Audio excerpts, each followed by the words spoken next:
Greetings. Welcome to another installation of the House 94 podcast. So, man, I think we've been off about a week or so, and had a lot of happenings in the last little while, including the election. We've been going back and forth about it all this time, talking about what we thought was going to happen. We've been prognosticating and making our predictions and whatnot, but now it's real. And the cocksucker in chief is about to be no more.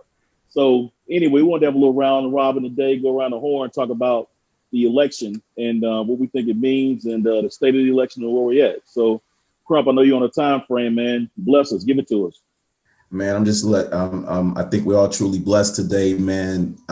We need to give praise to Allah, to Jesus Christ, to whomever your maker is. Thank God, man, for these results that came in. I know I was in the middle of trial, still in trial actually, but in the middle of trial, when this thing is going on, trying not to pay attention to the TV, but waking up every hour on the hour, looking at notifications on my phone just to see where the results were, where the states were as far as percentage-wise between Biden and Trump, man. And this shit was an agonizing feeling. I mean, staying up every night or getting up in the middle of the night just to see where we were as far as the results and whether or not the results had come in, whether or not the counting was still going on.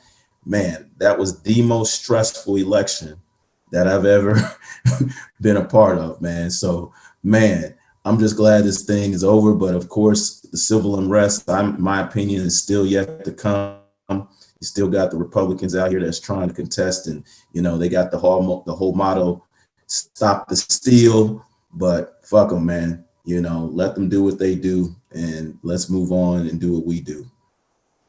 Man, exactly. But you know what? I don't even think the civil unrest is about to be a big deal, man. It's like Trump has slithered back into his hole.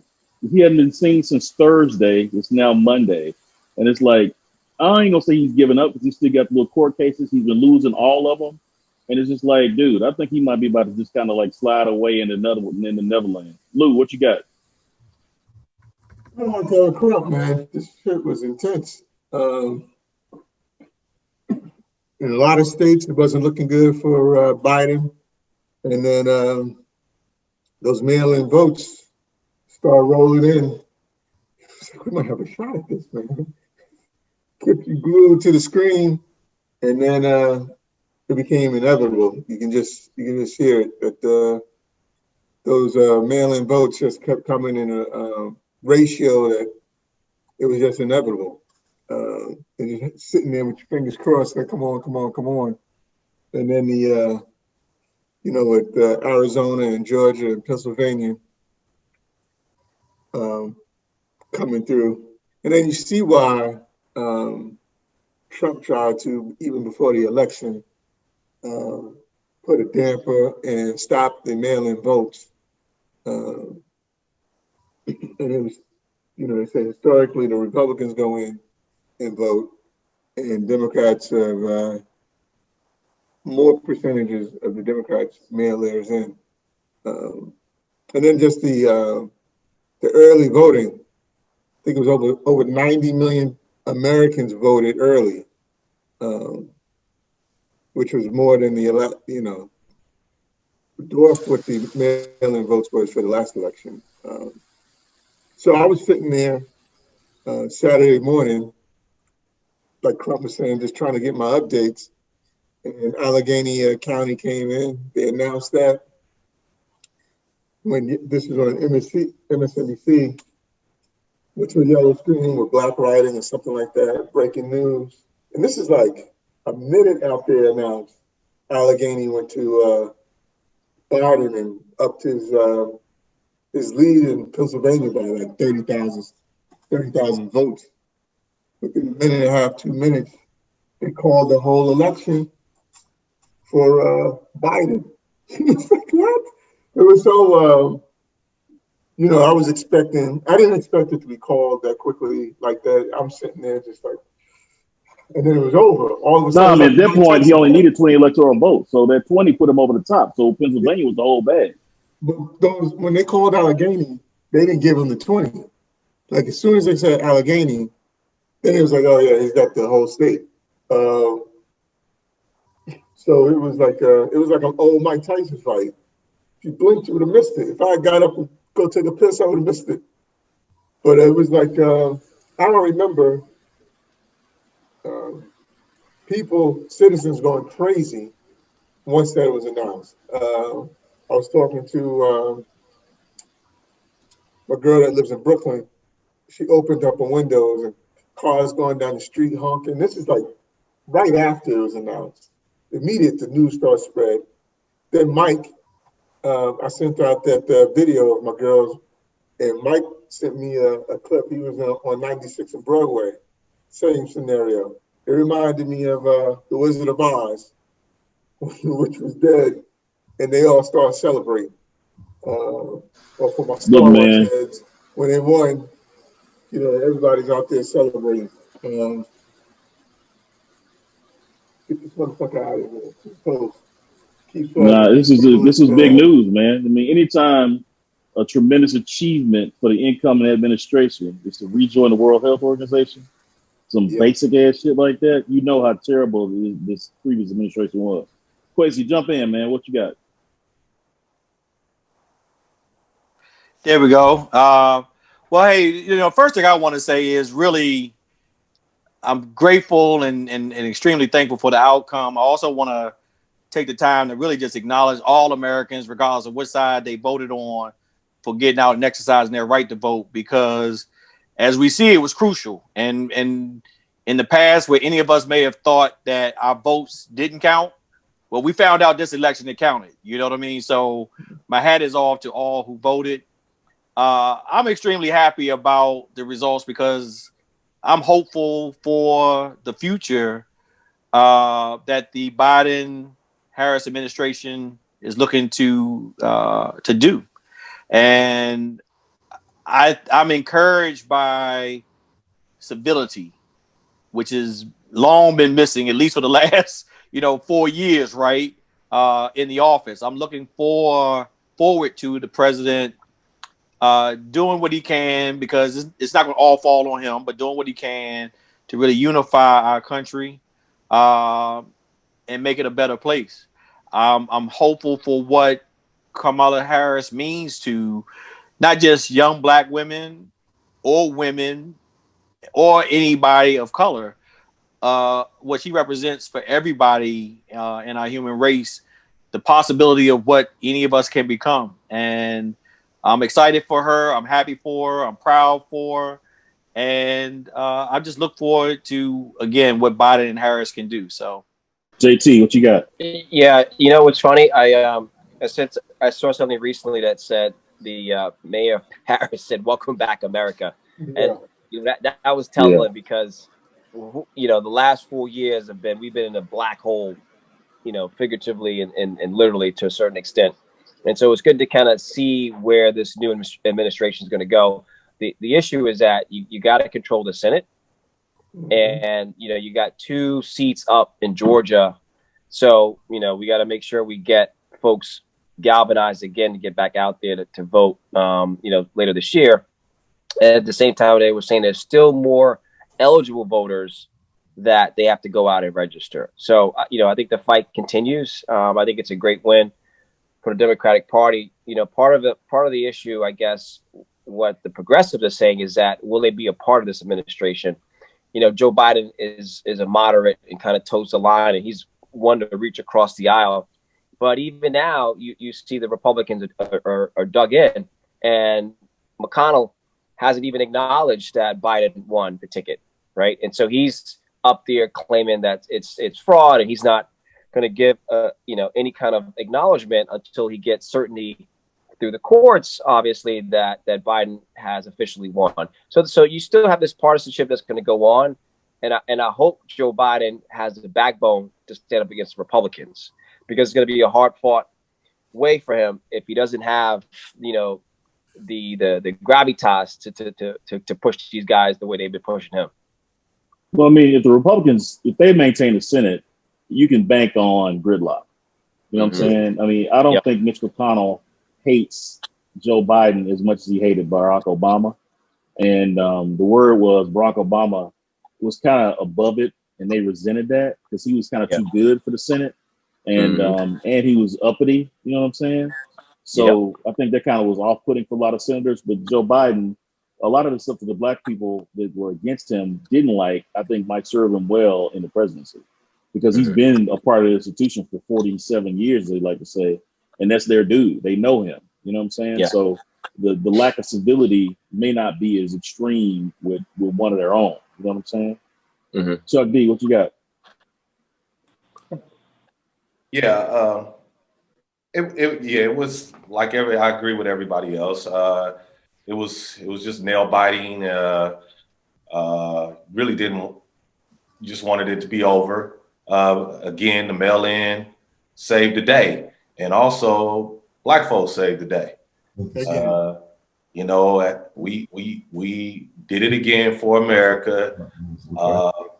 And you know, it was a little eerie feeling. I was out here in Georgia. I did. The energy was good out there in the streets. Drove down 10th Street, but it was the funny part was when I rode by State Farm Arena, and you saw Trump supporters on one side, Biden supporters on the other side, and people had guns, and I had to, since they didn't really go into the news. The police was in the middle. So it was calm. Everybody was just going back across the street, yelling at each other and stuff like that. It wasn't really, I didn't stay too long because I just, you know, had my daughter with me, but it was cool. I'm glad she was able to experience, the kids were able to see. Chuck, you said they had guns? Yeah. There were guns? Yeah, they didn't. I don't know. I think they showed it on Channel 2 at State Farm Arena. You know where you've been to Atlanta, where you've been out here. State Farm Arena. It's the overpass. Phillips Arena, right? Yeah. Well, Phillips is State Farm now. But on one side, it's an overpass. There's this real big overpass. On one side, you had Trump supporters with guns. Then on the other side, you had Biden supporters with guns. But it was just high energy. Everybody was just, and the police were in the middle. And everybody was just yelling. And, you know what's going to happen? The progressives need to be careful on the left, and the gun toters need to be careful on the right. Yeah. The gun toters about to mess around and make it necessary that they start restricting gun rights. You know what I'm saying? Because if you just I was talking to a buddy of mine, and he said he's a gun toter. Not that I got a problem with that, but he said, man, I can't restrict gun rights. Because, you know, what if I want to, I should be able to go buy an AR-15, or if I want a tank, I should be able to buy a tank. I was like, at what point does your desire to have a weapon infringe upon my right to be free and peaceful and at ease at my house? Without me having to trust that you're going to do something to me. You know what I'm saying? Mm-hmm. And then, you know, with all this, you know, brandishing guns out there for no reason, eventually they're going to have to do something, man. Yeah. I mean, pick it up, man. We didn't get you. Go ahead. Get in there. Let the church say amen. Amen. Man, listen.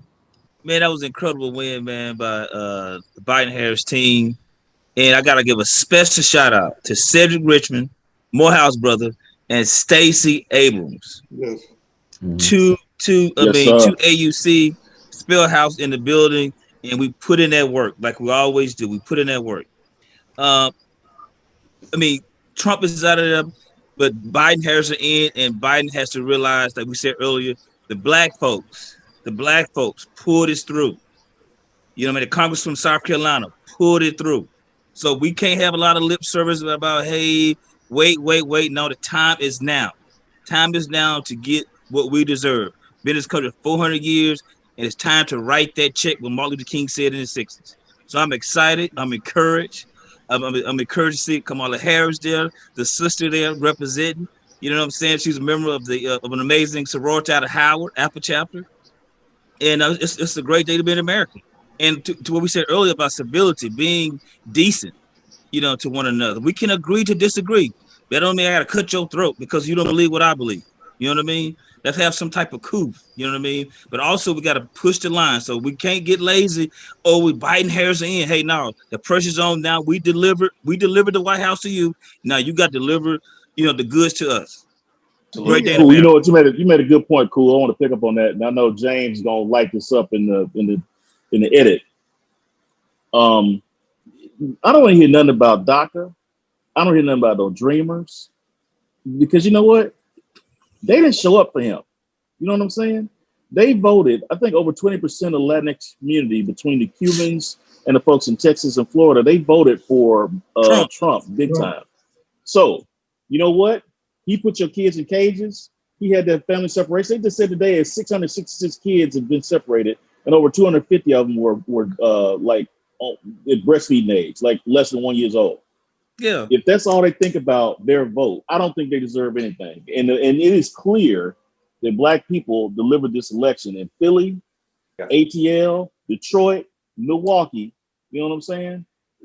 Dude, I ain't gonna lie. It's time to start talking about reparations, man. It's start talking about, they got to take care of Black people for real. Because like I said, Straight up. be it not for Black people standing in lines and voting like that, you got another President Trump right now. Didn't Biden?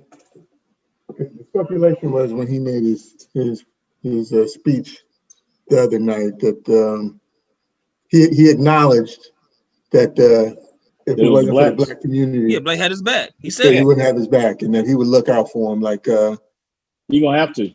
This their last chance, bro. This their last chance. Because right now, my party affiliation is wide open. I'm all about. This is why I had a problem with Ice Cube. When you get two choices and one is poison, the other one is like unsavory, you got to go with the unsavory, because the poison is going to kill you, right? Exactly. But right now, today is when the work starts. This is when we got to start finding candidates. This is when we find candidates, we got to let them know what our demands are, and we got to start to try to hold them accountable and say, hey, bro, we're not going to give you our primary votes in South Carolina if you can't commit to what we need you to do for our community. This is when the work starts. In the primary stage, it's too late. Yeah. And this is when Ice Cube should have brought the plan out right now. This is when he should have been talking. This right is now when we would have been start cultivating that plan. I mean, we did it again. We did it again. This is where the plan needs to be tweaked, and we need to make it solid. We need to put it in stone and make it happen. Because right now, yeah, it was a good feeling, man. But I don't know, on the back burner inside my heart, I feel like, man, this shit better happen this time. This is their last chance, because we have saved the day again. We put the cape on and saved the day again. Going back to what we were talking about with the Senate, I mean, the day ain't saved unless we get those two seats. I know what Colby was putting out there, the animosity that was there with Barack will be lessened with Biden. I don't think so, because the ideologies are too opposed. We're going back to what Michael was saying. It's like two tribes at war. And whoever has the numbers is going to dictate what happens. So it's imperative that we get the two seats to get Kamala as the tiebreaker if it comes down to that. Hey, what I want to just say, I got to roll out in a minute, but I'm just saying is that you're absolutely right, Raul. At the end of the day, you've got to get this Senate race going, because we all know that a stalemate, a lame duck, we're this close to a lame duck president.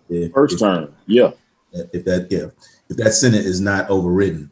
And so that's a must. But I will say this to you, and I'm not contradicting what y'all are saying, but I will say is that this is the time to ask for shit, but to also empower our communities from within, because, it starts with us first. Don't think that motherfuckers just gonna give you something just because you delivered them the vote. You still got to start. What can you do to uplift your communities with the assistance of them, to make sure that there are no policies in place that prevent you to do what you need to do to uplift your communities? And so that's real issue. I'll never be like, I got you in office, now my hand is out. No, but I do want to make sure that you create a pathway so that it is easier and there is no intervention that prevents me from doing what I need to do to raise capital, whatever it needs to empower our communities, or to create, the economic development that needs to be within our communities. And so that's what's needed. So But I will, and another thing, I don't know if your numbers are right with the Latino votes, but a lot of folks, of course, the Cubans, you got to understand, the Cubans took over Miami-Dade. Cubans are a different animal. They're not the same type of Latinos as your other folks from all over. And so I don't know what the numbers are as far as those in Mexico, whatever, but I will say this, is that there was a great number of Mexicans in the Arizona, Rio Grande, that El Paso, Texas, that area that did come out for Biden too. So, you know, I still believe in the DACA, the Dreamer issue. And I think there is a good base of Latinos in that, you know, that are of Mexican descent that came out for Biden, because otherwise Arizona would never be as close as it would be. And it's damn near, you know, it's the numbers are coming in for Trump, but we've never flipped Arizona. And so that cannot be done without the Latino vote. So I just want to make before I go, we do have to understand that Latinos are not monolithic. So part where I saw, or the numbers I saw, was along the border states. The numbers were going for Biden more so than Trump. Again, I mean more for Trump, more so than Biden along the border states. To Carl B's point, he wants to build the wall, and these motherfuckers was voting for him. Fuck them. Yeah, but I'm just saying is that you gotta you know, understand the history. There are some real conservative ass Latinos, so I get that. But I think you know what? Majority I of can appreciate them being conservative, and if the result of that is that children is put in cages and they, you know, get deported, they want to get a wall built over there, then so be it. You know what I'm saying? And let them have it. That's what they want. You know, I think they should leave those policies in place. It's funny. Trump gained more Latino voters this time around than the last in 2016, which is very interesting. Which to them, they think everything is fine, you know, and that's probably. I talked to somebody, then they were saying that a lot of that attitude is kind of like, well, I'm here, so I'm good. They can close the wall, they can build a wall now because I'm here. Yeah, I did see that though. But what about this too though? Trump got 18% of the black men. What about that? What do you guys think about that? 18% of the brothers. Look at the coons. Yeah, what's the man? Nas said those are the samples who smart. Yeah, I guess they just thought they would get in a better tax bracket because they man, look. Joe Biden is 92 years old, man. Joe Biden is 92 years old. He looked 92, and whenever you got people that are celebrating basic things like rejoining the World Health Organization, rejoining the Paris Accords, you know, putting the DACA thing back in place. I think it was one of the and getting rid of the Muslim ban. Yeah, that is just basic decency. You know what I'm saying? Yeah. That's not like a radical. It ain't like he said infrastructure spending or some kind of big tax cut or some kind of huge policy change. No, that's just basic. Hey, you're another human being, and it's okay. And that's celebrated. That tells you how terrible Donald Trump was, man. And it's frightening that 70 million people thought that shit was okay. And it was kind of cool. The young generation came out too for Biden because thank God. Yeah, they did. Straight up. And they came out because they was like, man, he's the best man that's gonna end this pandemic because we ready to get out and party. Because we can't always go to Atlanta. Atlanta's crazy. They can't always come to Atlanta. You know, not everybody can come to Atlanta. They ready to kick it, man. I mean, you got Miami down there shutting down at 11 o'clock. 10, places, and the clubs ain't even going on. All the restaurants are shutting down at 10 and 11 o'clock. Cities, man, everybody, these young folks ready to kick it, man. And you see the first thing Biden did was put together a pandemic task force to a point where you got like all scientists and, you know, Pfizer called him to tell him about the vaccine last night before it came on the news. So the world is moving on, bro. And Trump is going to be forgotten. Yeah. If his ass ain't in jail. That's what he really need to be worried about. But he's going. I heard he's going on a tour. He's going on a tour to, like, you know, beef up support for his voter fraud. Voter Look here, bro. Issue. What's your DA's name in New York? Letitia. What's her name? Letitia James. The AG, right? Yeah. A DA. AG. The AG. Yeah. Man, let me tell you something. Trump better be quiet and better find somewhere to hide. She better ain't come playing for no him, though. games, Playboy. Right now, it's I hope just so. civil charges, not criminal charges. Yeah. But Southern District of New York, they about to be after him. I mean, they about to let the dogs out. And Banks Mnuchin are won't the be banks. able to save him. It's about to, them loans is coming. They do. The Yeah. bank. Oh, yeah. No, that 400 You see million is that? out there. And if you don't have the Deutsche levels Bank. of power of the Deutsche. presidency, Deutsche Bank already trying to cut ties with him. But if you don't have the levels of power of the presidency to kind of help you influence things, he's out there naked, bro, and he can't make money now. Yeah. Their brand is tarnished. So it's like, dude, where are you gonna get that 400 million? Oh, hold I on, know. Carby. The fools that are sending him money right now, those Yeah. donations, that's gonna get him out of the jam. He has 70 million people on his side, Carby. So why would he be able to make money? I think he's gonna make money. Right. Carby. Because wait, he you know about what? to start. He about to start. Go ahead, real quick. Carl. They said that on those donations, because they're making a request for donations to support his legal fund for trying to get the right votes counted, right? They put a caveat in there that said these funds may be used to relieve campaign finance debts. That's right. But think about this, though. Put that out there. Think about this, though. Trump, 70 million people. You about to see Trump TV. You about to see Trump everything. He got a following, and they would do anything for this dude. He about to get paid, bruh. He might get paid. Yeah. But Twitter is about to shut his ass down. Watch.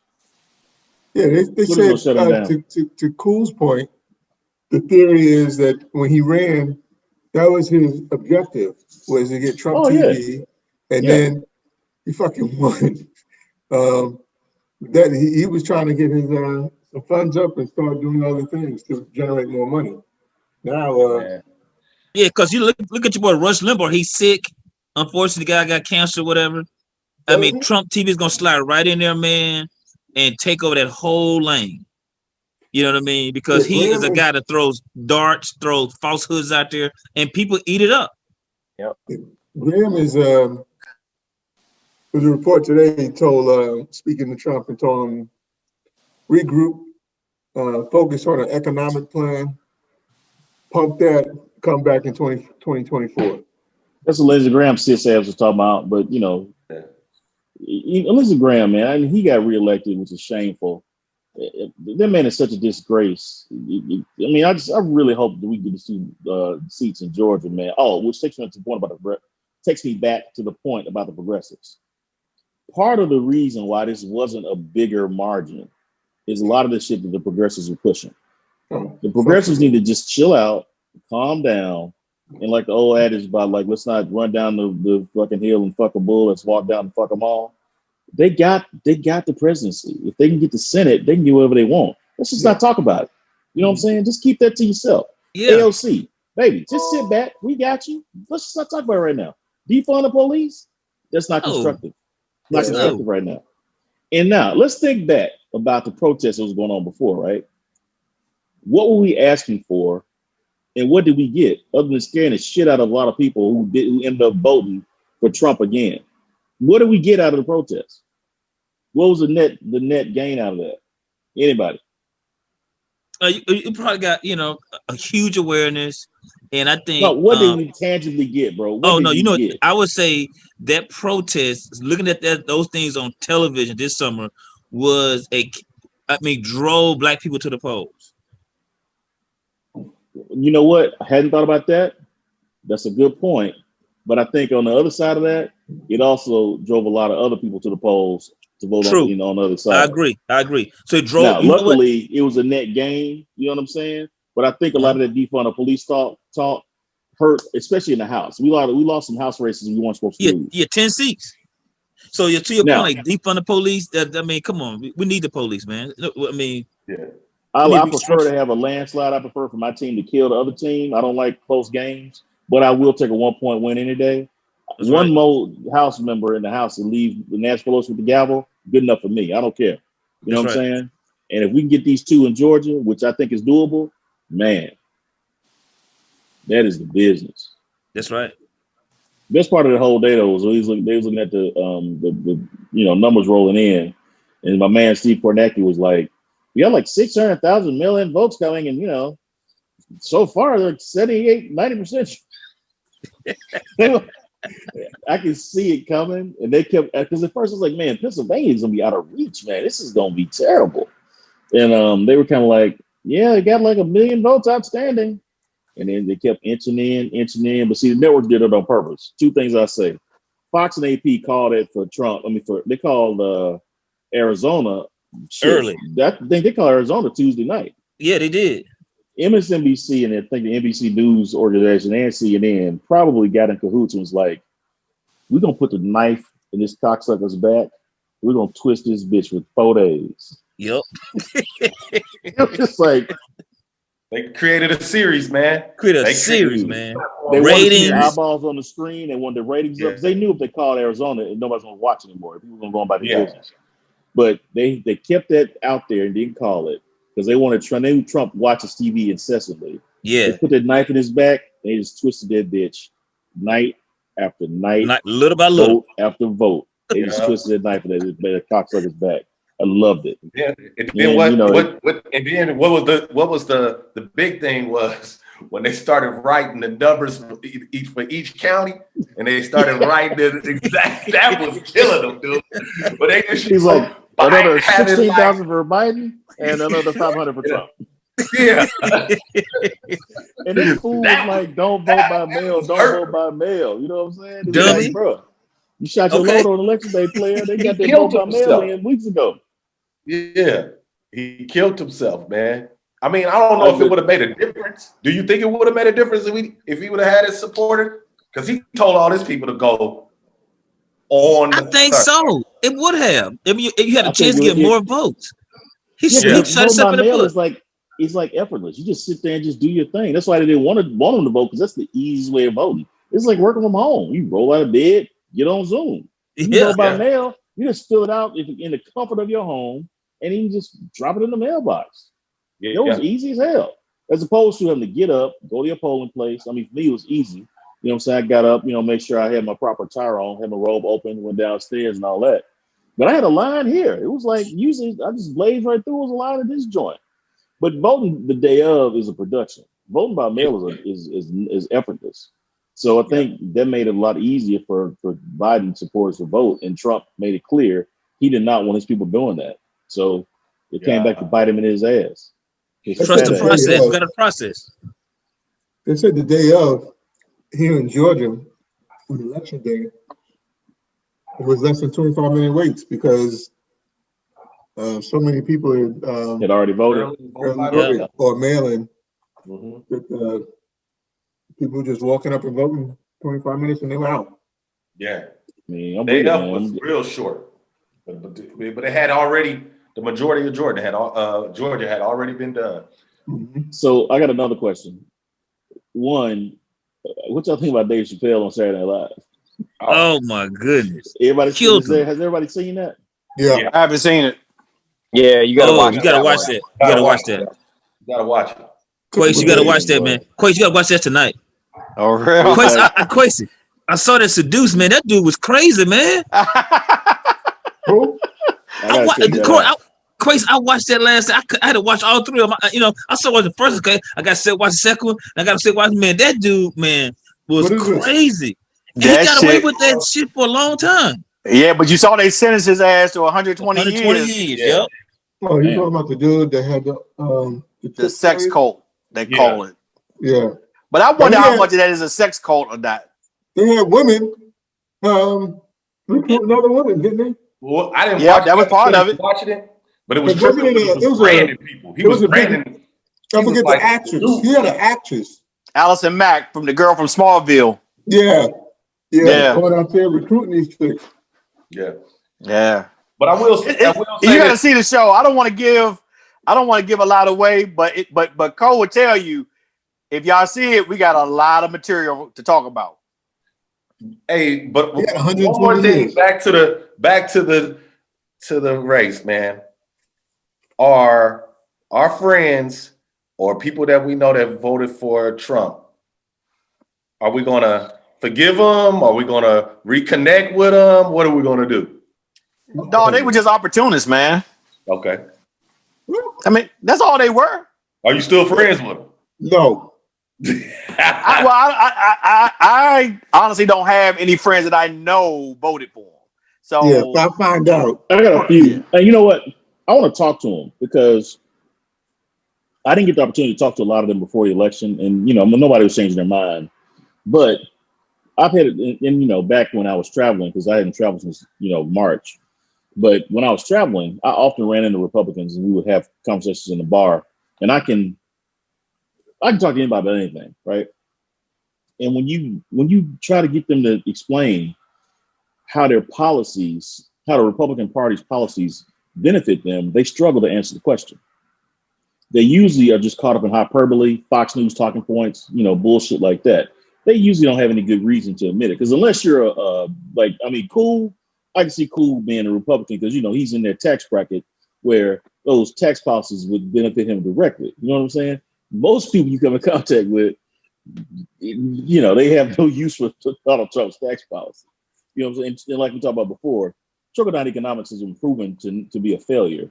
And, wealthy people don't create jobs because of tax cuts. They create jobs because there's an increase in demand, period. That's the only thing that creates jobs other than government spending, like infrastructure spending, which you'll see Biden put that forward in his first 100 days. But the tax bracket doesn't. But at the end of the day, and James, you can step in and say this: the tax bracket benefits both parties regardless. I mean, Democrats benefit the same way any Republican can, and all of us, I don't care who you are, is trying to figure out a way to minimize the taxes they pay on the money that they make. And if you ain't doing that, you ain't American. Yeah, but this fiscal policies on both ends, but Republicans will say, I'm going to fiscally be responsible, but I'm not going to take that money and give it to someone who's less fortunate, right? They're going to say you keep it to yourself because you did well, because you minded the books, etc.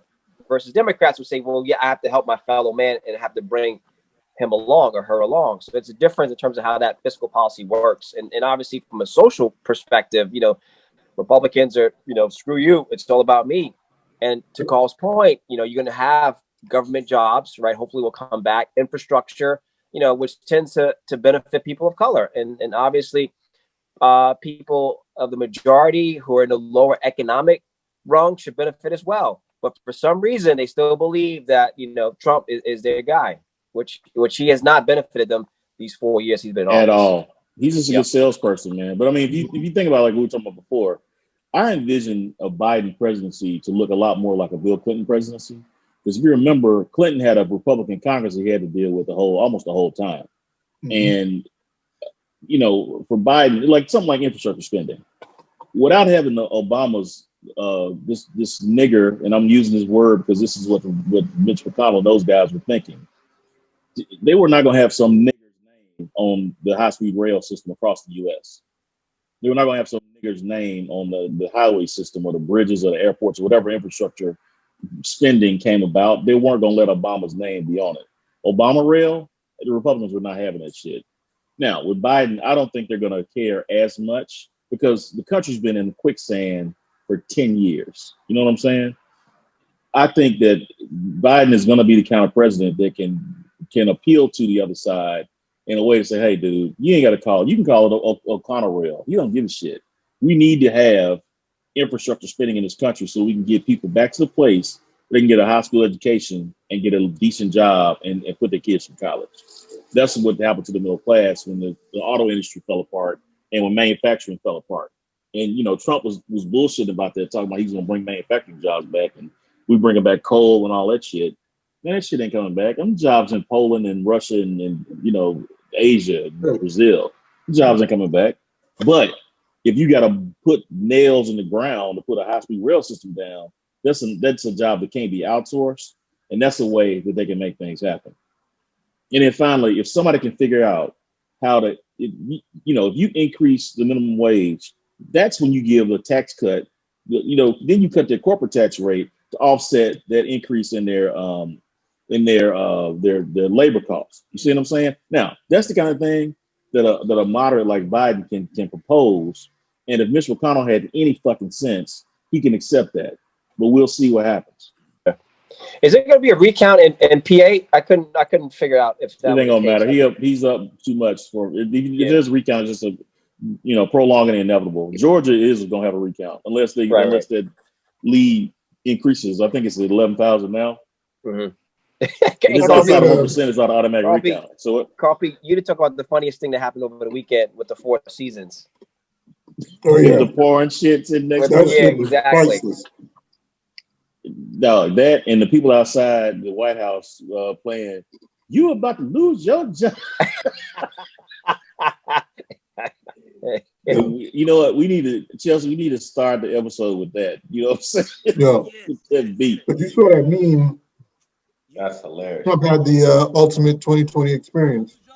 Yep, about to get fired. Called COVID, about to get fired, losing his job. I think we got it, man. I think we got this in the bag. Oh yeah, I gotta finish eating this dinner, man. Y'all be easy. Have a good night. You too, Chuck. All right.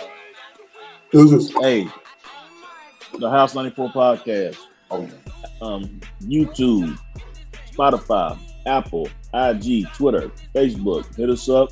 Give us some feedback. We'll be back next week with more biting content. Sorry I had to throw this one together tonight, but we had a lot of moving parts going. Appreciate you tuning in. Next week. Later. Peace.